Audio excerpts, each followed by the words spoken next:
Mwezi huu wa tatu kwa jina la Yesu tunatamka uzazi mwingi kwenye hii madhabahu, tunatamka uzazi mwingi, watu wakaokoke, maongezeke yakatokee katika jina la Yesu. Kwa damu ya mwana-kondoo, Baba wa mbingu na nchi, Yehova ile Yehova Shama, El Shaddai, mwamba imara, kwa jina la Yesu, kwa damu ya Yesu. Bwana, huu ni mwezi wa kuzaa, huu ni mwezi wa kuzaa Baba, kwa jina la Yesu ninapanda mbegu ya uzazi mwingi katika jina la Yesu.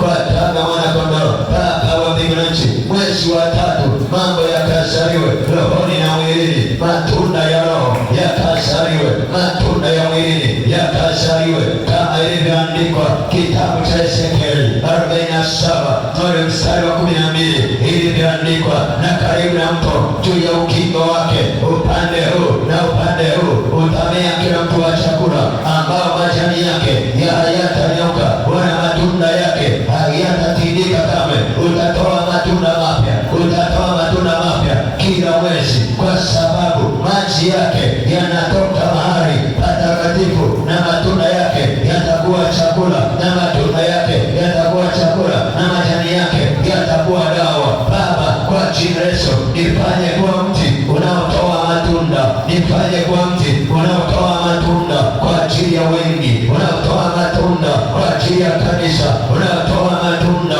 kwa ajili ya jamii, unaotoa matunda kwa ajili ya ulimwengu, unaotoa matunda kwa ajili ya wengine. Baba, kwa jina la Yesu, achia nguvu ya usawa ndani yangu, achia nguvu ya usawa ndani yangu. Mwambie hivi, Baba, kwa jina la Yesu, achia nguvu ya usawa ndani yangu, achia nguvu ya usawa ndani yangu, achia nguvu ya usawa ndani yangu.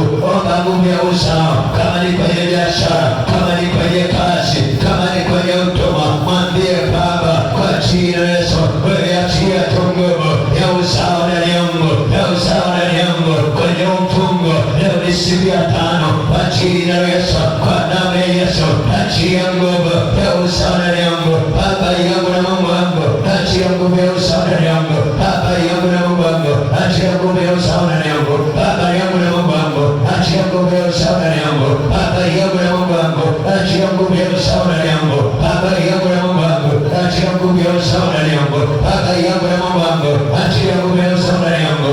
Randa basika tega kotapa sekedika kolika mataya shatike yamanda atara mataramo, kwenye familia nguvu ya usawa, kwenye uchumi nguvu ya usawa, kwenye biashara nguvu ya usawa, kwenye maisha nguvu ya usawa, kila mahali nguvu ya usawa, kwa jina la Yesu, kwa damu ya Yesu. Baba, ratabaya satike mata rama mama sekete mando sokota paraya yekete basata yatamando roho ikabasataya. Wewe Mungu wangu, wewe Baba yangu, achia hiyo nguvu ya usawa ndani yangu, kwa jina la Yesu, kwa damu ya Yesu, kwa jina la Yesu, kwa damu ya Yesu. Nitazama kau, nitazama kau, nitazama Yesu, nitazama kau, biashara nitazama, kwenye uchumi nitazama, kwa jina la Yesu, kwa damu ya Yesu. Baba yangu na Mungu, sitabaki hivyo, sitabaki hivyo. Ninakwenda kuzaa kwenye eneo la uchumi, ninakwenda kuzaa kwenye eneo la huduma, ninakwenda kuzaa kwa jina la Yesu, kwenye maeneo haya mbalimbali nitazaa kwa jina la Yesu. Ninatamka uzazi mwingi kwenye eneo la kiafya, nitazaa kwenye eneo la fedha na mali, nitazaa kwenye eneo la fursa, nitazaa kwenye eneo la watu sahihi,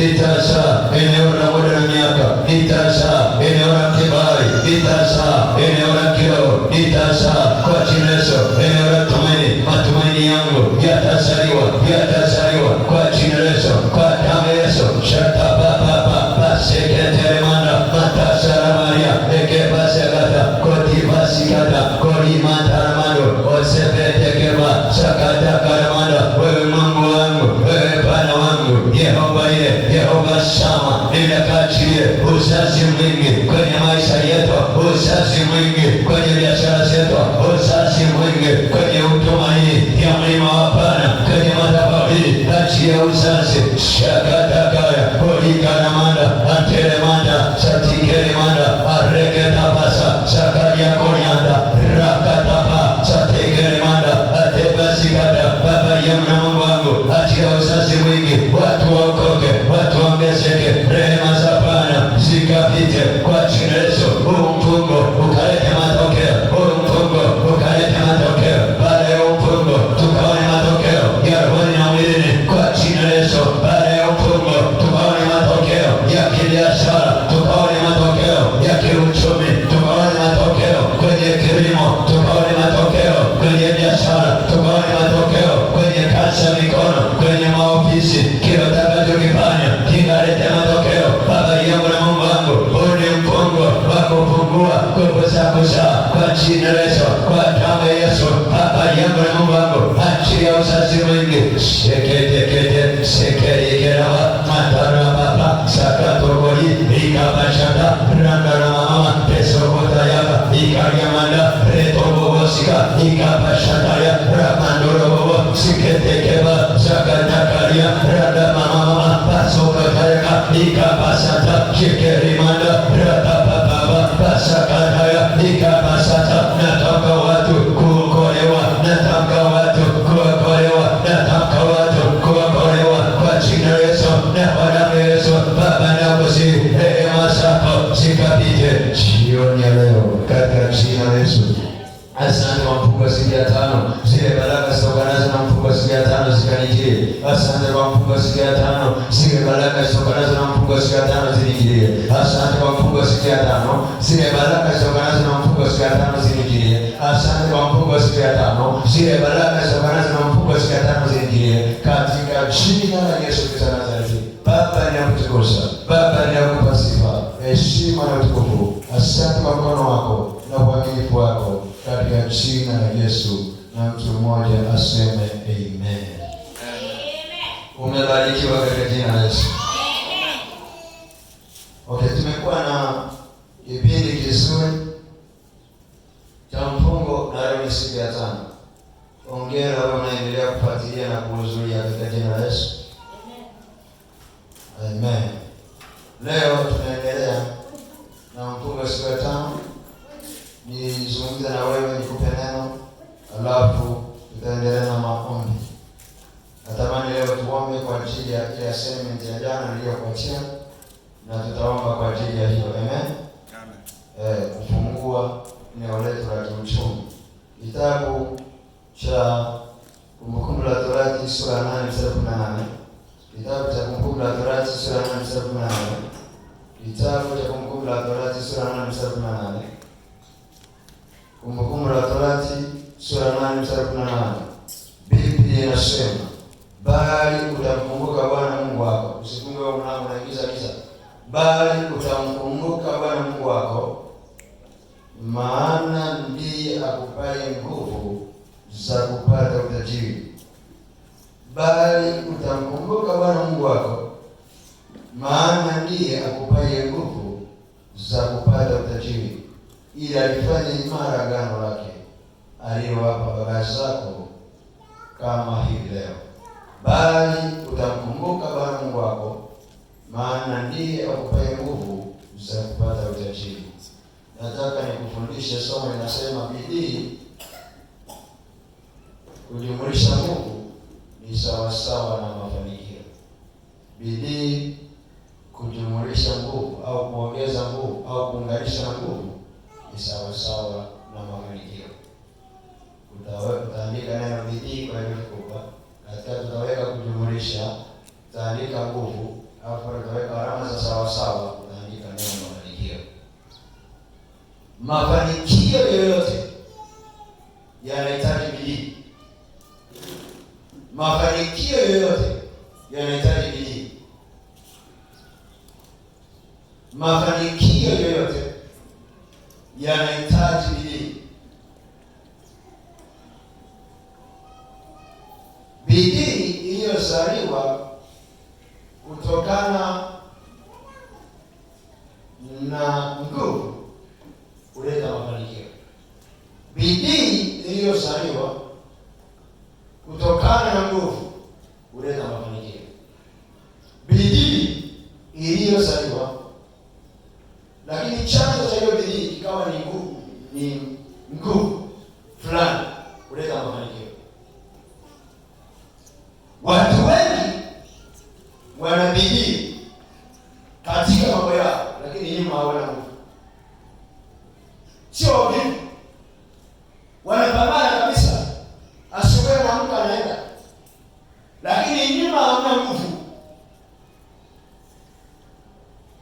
Bidii isiyo na nguvu, kuwa na nguvu nyuma yake ni kujirisha upepo. Bidii isiyokuwa na nguvu nyuma yake ni kujirisha upepo. Kuna mtu mmoja mwenye nguvu anaweza kufanya kitu kidogo sana katika matokeo. Kidogo sana katika matokeo. Na yule mwenye bidii anaweza kufanya kitu kikubwa sana. Nyuma hamna nguvu, asifanye matokeo. Bidii yenye nguvu nyuma yake huleta matokeo tena makubwa. Asifiwe sasa. Amen. Chanzo cha nguvu zenye bidii lazima kijikute kwenye maeneo mawili. Nguvu katika Mungu aliye au nguvu katika upande wa giza. Anasema mimi nikupaye nguvu. Maana yake bidii isiyokuwa na Mungu nyuma yake. Maana Mungu ndiye akupaye nguvu. Haina mafanikio. Bidii isiyokuwa na Mungu nyuma yake haina mafanikio.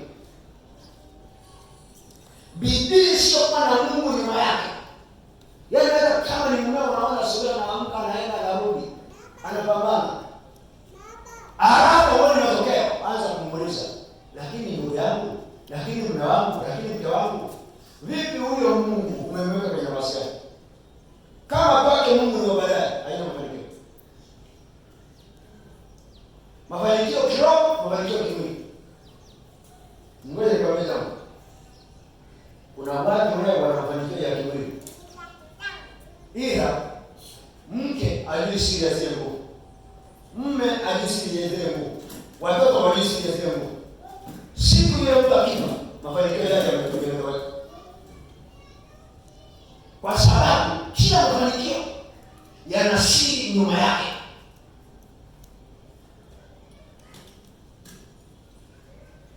Nguvu ndiyo inayochochea ulichokibeba kilete mafanikio. Nguvu ndiyo inayochochea ulichokibeba ndani yako kilete mafanikio. Kwa nini tumeleta mfumo kwamba watu waombe Mungu achilie nguvu ndani yao? Kuchochea ulichokibeba. Kila mtu unayemuona hapa kuna kitu amepewa. Hakuna mtu ambaye ameletwa duniani kuwa ana kitu. Biblia inasema hivi, Mungu akafanya kikao mwingine akasema tufanye mtu kwa mfano wetu, aende duniani akatawale. Maana yake kwenye maeneo gani? Kila mtu amepewa eneo lake la tawala. Kuna mtu amepewa eneo la huduma, kuna mtu amepewa eneo la kilimo, kuna mtu amepewa eneo la biashara, kuna mtu amepewa eneo la siasa, kuna mtu amepewa maeneo fulani fulani. Kila mtu anachopewa. Lakini hawezi kuchanua mpaka amekuwa na nguvu nyuma yake. Na ile nguvu ndiyo itakayosababisha matokeo, yaani matokeo, mafanikio. Maombi yenye bidii ni yaliyojaa nguvu, na yaliyojaa nguvu huleta mafanikio. Maombi yenye bidii na yaliyojaa nguvu huleta mafanikio. Unaona juzi nimesoma kitabu cha Yakobo ile sura ya 5 mstari wa 18 na 19. Anasema Elia alimtamkia Ahabu kwamba mvua haitanyesha hata mwezi na nusu. Biblia inasema Elia akarudi kwenye maombi. Akaanza kuomba, akaendelea kuomba, akakazana na maombi. Miaka 3 na nusu Elia alikuwa anaomba na mvua haikunyesha. Maana yake Elia aliomba, akaunganisha na bidii, mafanikio yakatokea kwamba na mvua ilinyesha. Elia yule alipotaka mvua inyeshe akarudi tena kwenye maombi. Angalia. Biblia inasema Elia akapiga magoti kuomba. Akiwa anamwambia mjakazi wake, akasema, "Hebu angalia wingu." Akaomba. Mjakazi wake akaanza kaenda vipi wingu? Akamwambia hamna kitu. Akaomba, akarudi kwamba hamna kitu bado. Akaomba. Akasema, "Naona kitu kama mkono." Akasema, "Yes, ndio. Naona kitu kama mkono." Akamwambia Yezebeli. Akamwambia hapa, akasema, "Hebu tandika gari zako maana hapa ngoja tani." Biblia inasema Elia akatoka kwenye maombi na nguvu.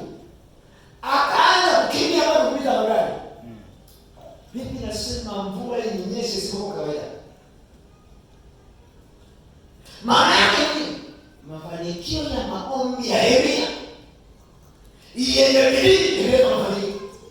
Ya kwanza ileta mafanikio baada ya mfalme Ahabu kujitukuza na Yezebeli kwamba wewe Elia ni mtu wa kawaida sana, hauna kitu. Akamwambia wewe ile shetani ndio nusu. Akuacha kuomba. Wewe ukimwambia mchawi siku moja, mimi nitafanikiwa. Wewe mizimu ya nyumbani kwenu inajua kwamba yani aliyefanikiwa amenunua baiskeli, wewe unasema ndio bibi. Alafu unakuja kuna watu wanaitisha maombi. Nani ungejia tu mchungaji. Tunaitisha mifungo yani ndio tumbo. Anajua shetani ambaye anamkamatia. Hakuna mafanikio ya mgeuko na mabadiliko bila maamuzi wa Mungu. Na yenye bidii ndani yake.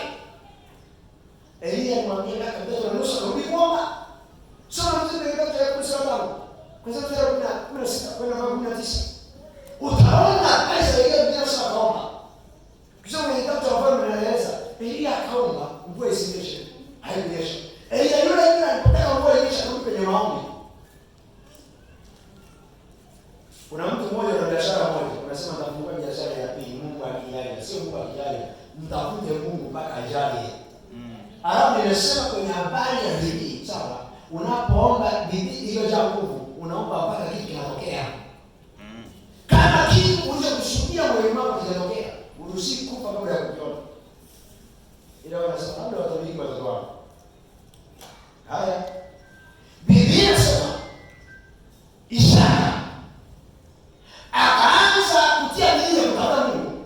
Akachimba kisima cha kwanza wakamnyang'anya. Akachimba kisima cha pili wakakifungia. Akasema atachimba kisima cha tatu. Mjinga mmoja asiyekuwa na akili akifanya biashara moja ilifilisi, anasema kama vile biashara nayo mimi ninalikosa. Na hisi kama nyumbani kwetu hatuna mkono wa biashara, hatuna mkono wa kufuga. Jinga wewe faida kwa kwenye maisha. Unafanya biashara ya kwanza inaisha, inakufa. Unarudia ya pili inakufa. Unarudia ya tatu, unarudia ya nne. Ya tano lazima utoboe. Hiyo ni bidii. Unagonga ule ya kwanza unapogongeshi, unakaa pale pale. Ijapokuwa si mchi Mungu. Lakini kama maika aliyama hiyo chanzo kila wakati cheki benki yako ya Mungu, kila wakati cheki benki yako ya Mungu. Andika sema hivi, cheki benki yako, benki kiwango chako cha Mungu ni jifunze kujiingia kwenye mtandao wewe peke yako. Mimi nasema ukisimamia siku tatu nguvu zako chache, kuna wakati fulani taabu zinapokuja ndio ujue kwamba bado uko na Mungu. Wewe na nisikiliza au unataka nini? Una wakati wa kusikilizana. Huwa unapata muda wa kujibanza mwenyewe. Kwa sababu limetokea wingu fulani, limepiga kwenye nyumba ya familia. Huwa unajicheki afya yako. Unaweza kuendelea katikati ya dhoruba. Kipindi ambacho unaweza kujikuta unaendelea katikati ya dhoruba. Kila mmoja anasema hapa ataangamia. Kila mmoja anasema hapa ataboa. Wewe pale pale ndio unataka kutoboa. Ndio tatu. Unasema nimeingia hapo. Maana yake nini? Kabla ya dhoruba haijatokea, jifunze kuomba, weka akiba ya maombi. Kwa sababu mbele inaweza kutokea dhoruba. Ikukuja kwa Mungu. Unajua kwa nini wavuvi wanaweza kuogelea wakati wa inapotokea ajali za kwenye maji? Huku nje wanajifanya kutafuta pumzi. Hivyo ushawahi kuingiza kitu hivi kwenye maji dakika sekunde 20. Ukaona na kupumua ushakunywa maji kama pipa. Lakini kwa nini wao principle ya wale waogeleaji anaweza kumana pumzi akatoka hata hapa na kisuia. Kiasi kwamba kwenye maji usije kupumua. Ukipanua tu mdomo yanaingia. Ukisema yani hizi kwa zimeingiza maji. Maana anabana pale zote mpaka kwenye masikio maji ya usiku pita. Anaweza akazama kushaka ametoka kwa mzee. Maana ile stamina ametengeneza mapema. Check your balance of power. spiritual balance. Kwa mfano unaweza kumwambia mtu mauzi madogo madogo, ukiona mtu anaweza kukwazika kwenye mauzi madogo madogo, ujue yule spiritual balance zake ni ndogo. Unajua kuna mtu anaweza kumkemea leo Ijumaa. Jumapili asije baraka. Tukio dunia anatukemea. Mambo gani ya kukemea? Yeye anataka kemea. Ya nani? Hivi sasa peleo watanenea. Maana yake nini? Spiritual yake balance ni ndogo. Another point. Ongeza kiwango chako cha nguvu kwenye ulimwengu wa nguvu. Kwenye ulimwengu wa nguvu zako. Naomba nirudie mara mbili kwanza. Ongeza kiwango chako cha nguvu kwenye ulimwengu wa nguvu zako. Ongeza kiwango chako cha nguvu kwenye ulimwengu wa nguvu zako. Yaani kwenye ulimwengu wa roho sawa. Kuna sehemu, kuna benki inakusanya sadaka. Kuna benki inakusanya maombi. Kuna benki inakusanya nguvu. Ongeza kiwango chako cha nguvu kwenye ulimwengu wa nguvu zako. Kwa nini? Delila alienda kuuliza Samsoni, nguvu zako zinatoka wapi? Alienda kucheki kwenye ulimwengu wa nguvu zake. Sio kwenye ulimwengu wa maombi, sio kwenye ulimwengu wa sadaka. Alipotaka kuokolewa Kornelio, Mungu alicheki kwenye ulimwengu wa nguvu zake sehemu mbili. Sala na sadaka zako. Akasema sana na sadaka zako, sana na sadaka zako, sana na sadaka zako zimefika mbinguni. Kwa hiyo ulimwengu wa nguvu zako, angalia Samsoni, Delila alimwambia nipe siri ya nguvu zako. Kuna Kristo tuko hapa ni siri ya nguvu zako. Au utajua siri lakini huwezi kujua Mungu. Samsoni alienda kukamata ulimwengu wa nguvu zake akaangusha. Kornelio alichekiwa kwenye ulimwengu wa nguvu zake kama ni sala na sadaka. Jana nilikuwa nasoma kitabu fulani nikashituka wewe. Akasema hebu cheki, alikuwa anasema bwana, akasema hebu cheki. Wakati wa mfano pima miaka 10 iliyopita ulikuwa wapi?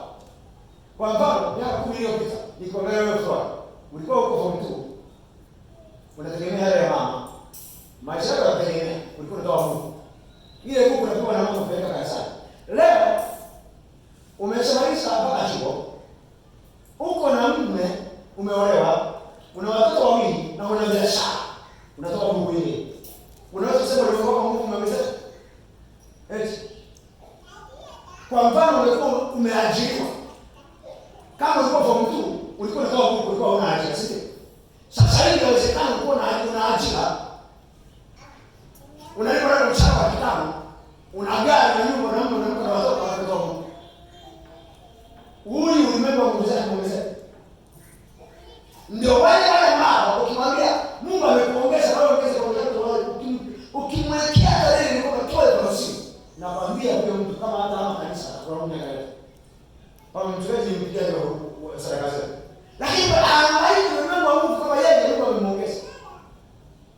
Hapo tumshukuru. Sasa ndio kitasimini.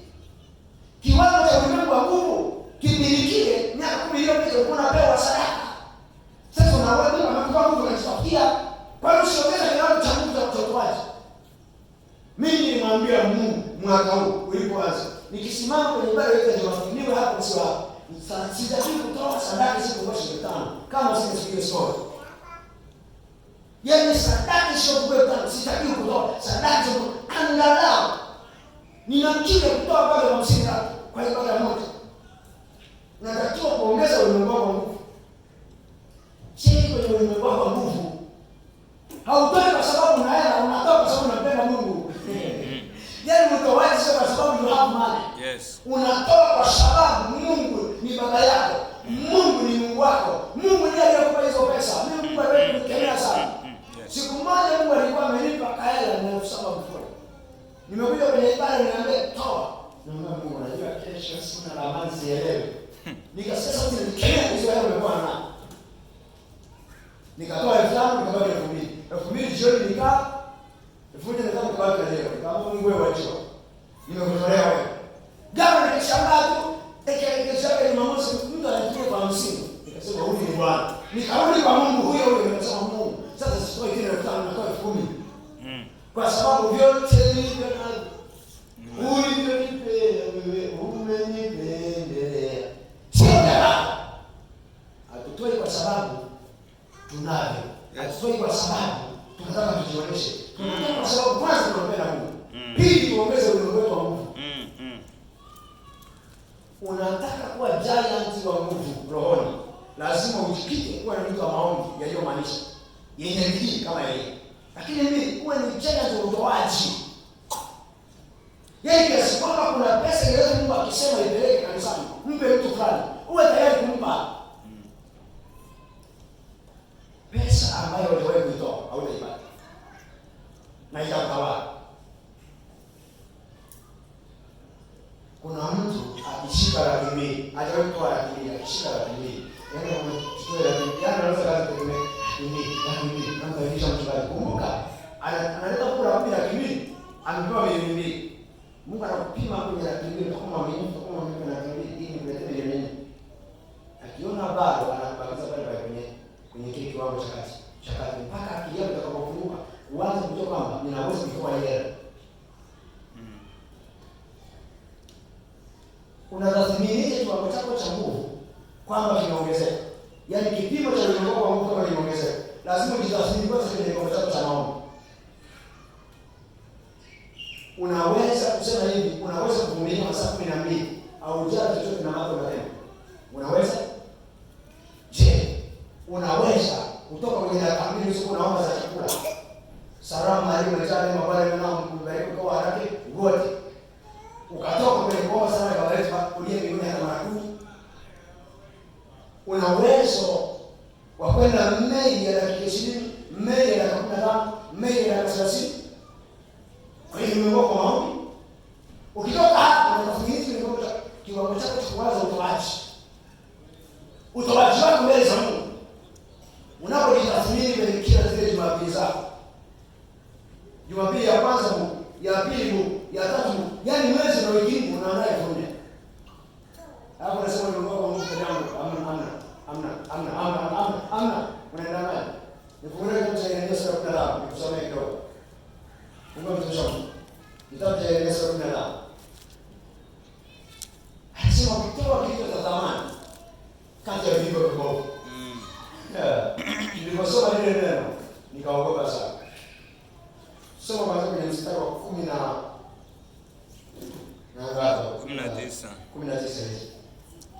Asema kwa sababu hiyo Bwana asema hivi. Ukirudi ndipo mimi nitakapokurejeza. Anasema mimi nitakurejeza. Upate kusimama mbele zangu. Nawe ukitoa kilicho cha thamani. Anasema ukisimama mbele zangu. Condition ya kwanza, sharti ya kwanza, utoe kilicho cha thamani kati ya vilivyo vibovu. Utakuwa kama kinywa changu. Anasema mimi nikikuagiza lolote utakuwa kinywa changu. When you speak something, kwamba leo ninakwenda kwenye biashara, ninakwenda kuuza, mimi nikisema naenda kuuza. Kile kinywa kilichosema kama naenda kuuza sio kwa hiyo Yesu, it's short.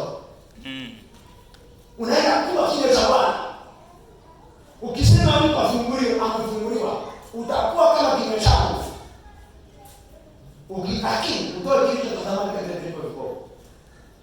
Wakati mwingine kazi zetu zinakwama, maisha yetu yanakwama kwa sababu tunatoa vilivyo vibovu baada ya kutoa vya thamani. Nao watakurudia wewe, bali hutawarudia wao. Nami nitakufanya kuwa kama ukuta wa boma la shaba juu ya watu hawa. Nao watapigana nawe, lakini hawatakushinda. Nao watapigana nawe, lakini hawatakushinda. Maana yake ni msingi ya kukusaka nyuma yake atakuwepo Mungu. Wakijaribu kupigana wewe kichaka, hawatakushinda. Wakijaribu kupigana wewe kwenye biashara, hawatakushinda. Wataanza kusema huyu mama anatumia nguvu gani? Kumbe nyuma huko na siri ya wewe umetoa kitu cha thamani kati ya vilivyo vibovu. Okay, ngoja nikimbie. Natamani ili somo nimalizie. Ili nikupe kitu kama alisema. Dunia ni maarifa, ufahamu na nguvu. Dunia ni maarifa, ufahamu na nguvu. Unataka kuwa mtu unaweza bada vipi? ni maarifa, dunia ni maarifa, ufahamu na nguvu. Ongeza nguvu. Dunia ni maarifa, ufahamu na nguvu. Dunia ni maarifa, ufahamu na nguvu. Ili vitu vitokee, ongeza nguvu. Ili vitu vitokee, uone mafanikio, ongeza nguvu. Mpenzi, na ufanikiwe katika mambo yako yote na kuwa na afya yako kama vile roho yako inafanya. Maana yake nini? Unahitaji mafanikio ya kiroho na kimwili, ongeza nguvu. Nguvu itakusaidia kutawala. Kwa nini anasema tufanye mtu kwa mfano wetu akatawala? Mungu ili akupe kutawala vitu duniani, lazima ndani yake iwepo nguvu itakayokusaidia kutawala. Umeandika hiyo point? Umeandika hiyo point? Kama umeandika sema nini? Pandisha kiwango chako cha nguvu.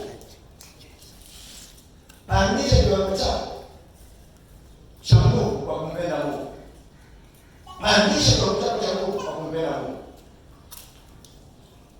Pandisha kiwango chako cha nguvu kwa kuongeza upendo wako kwa Mungu.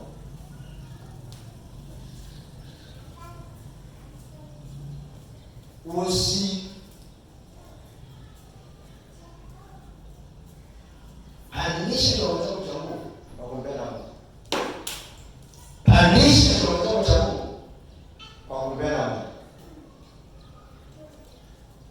Wekea hata hii point inayotoka kwa mimi. Mahali unamweka Mungu, pataamua Mungu akuweke wapi kwenye maisha ya ulimwengu wa Mungu. Narudia, hiyo point yake. Mahali utamweka Mungu, pataamua Mungu akuweke wapi kwenye maisha, kwenye ulimwengu wa Mungu. Mabano kwenye ulimwengu wa Mungu. Narudia tena. Mahali unamweka Mungu, pataamua Mungu akuweke wapi kwenye maisha, kwenye mabano, kwenye ulimwengu wa Mungu. Maana yake nini? Mahali unapoanza kumweka Mungu kwenye ulimwengu wa Mungu, Mungu ana kitu kinaitwa selection. Kuna kitu kinaitwa second selection, third selection, first selection. Yaani Mungu anapochagua kwenye ulimwengu wa Mungu, anaamua, anaangalia wapi mahali unamweka. Narudia hiyo point kama inaandika vizuri, uirudie. Mahali unamweka Mungu, pataamua Mungu akuweke wapi kwenye maisha, kwenye mabano, kwenye ulimwengu wa Mungu.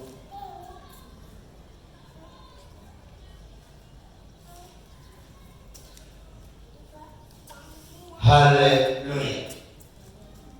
Okay. Kama umeweza kuandika point ya mbele. Niangalie. Hebu angalia hii stem ya kamera hii. Unaiona? Ngoja niiteke kwenye vipande vikuu vitatu. Kwenye kipande cha kwanza cha hii kamera, kuanzia chini mpaka hapa ni watu wenye maisha ya kawaida. Chini ni kubwa. Kadiri watakapopanda kuja hapa ni watu wa kima cha kati. Kuja hapa ni watu wa kima cha juu. Kwenye kila eneo. Kwa mfano, wafanya biashara. Kuna wafanya biashara wa chini, wanaweza kufanya biashara wadogo, sio? Kuna wafanya biashara wa kati. Kuna wafanya biashara wa juu, wale ambao wanazalisha product viwandani. Anakuzalishia kiwandani, analeta na kuweka kwenye duka la jumla. Kwa Kiingereza wanaitwa producer. Anamletea mtu anaitwa wholesale, maduka ya jumla, store. Analeta kwa mtu anaitwa retailer. Unanunua kwa maduka ya jumla, wewe unaleta hapa chini kumuuzia mtumiaji, customers. Ringi zinazowekwa kwa sehemu ndio kwenye ulimwengu wa Mungu ulivyo. Wale walioanza kutafuta Mungu leo ni wengi. Waitwa ni wengi. Tuko wengi, tuko kwa Yesu, tuko wengi. Na mimi yani kwenye mama la keko hapo. Walioanza kutafuta Mungu kwa wengi. Ila wateule. Mungu anaanza kuchuja wateule. Akishakuingiza kwenye kundi la wateule, anaanza kuchuja kwenye ile kundi ambalo watakaobadilisha taji ya utukufu. Kuna watu kama akina Paulo wana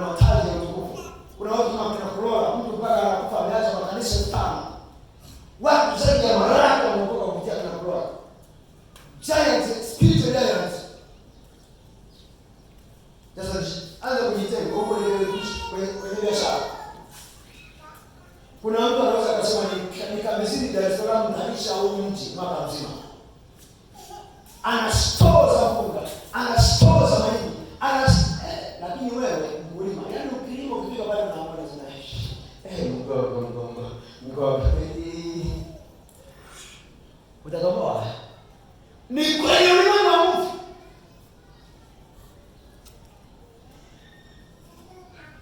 Kwa mfano Tanzania kwenye biashara, kwa biashara kuna watu kama akina Bares wako kwenye to the top kwenye eneo la nchi. Akina Mohamed Dewji na wengineo hawa kwenye JSM. Tunakuja hao wakati tunakuja wa chini kabisa kwa Shumazi.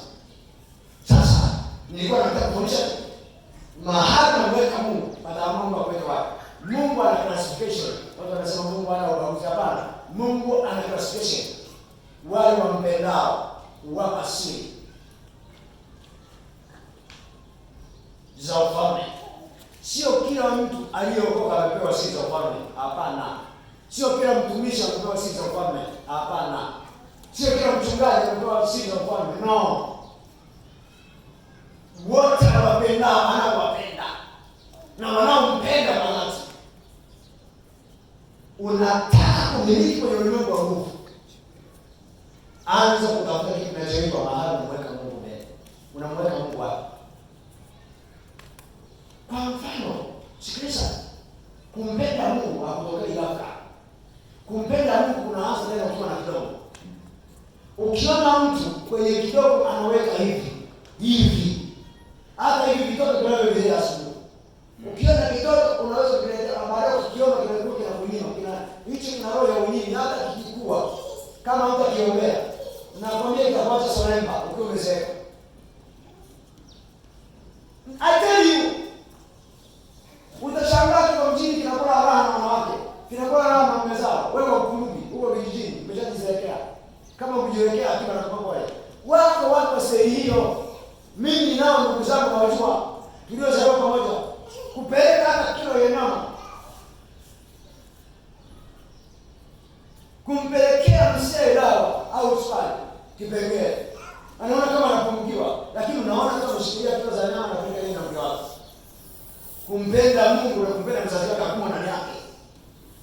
Maana yake nini? Tunampenda Mungu tukiwa hatuna, ili akitupa tuendelee kumtolea. Kama umpendi Mungu wakati una kipato cha 10,000, au utampenda Mungu mpaka kupata laki. Never. I tell you, kama auchaporesha kiwango chako cha kumpenda Mungu, wakati hauna kwamba ni Mungu nimepata hii 500 nenda kuchange 100 na kupeleka kanisani kabisa kuumia watu na 400. Kama unaporesha moyo wako sahihi, sio kwa milioni usitolea. Kwa sababu pesa kadri inapopanda ndivyo inazidi kuwa tamu. Kwa unajua pesa yale na sauti ndani. Yes. I know.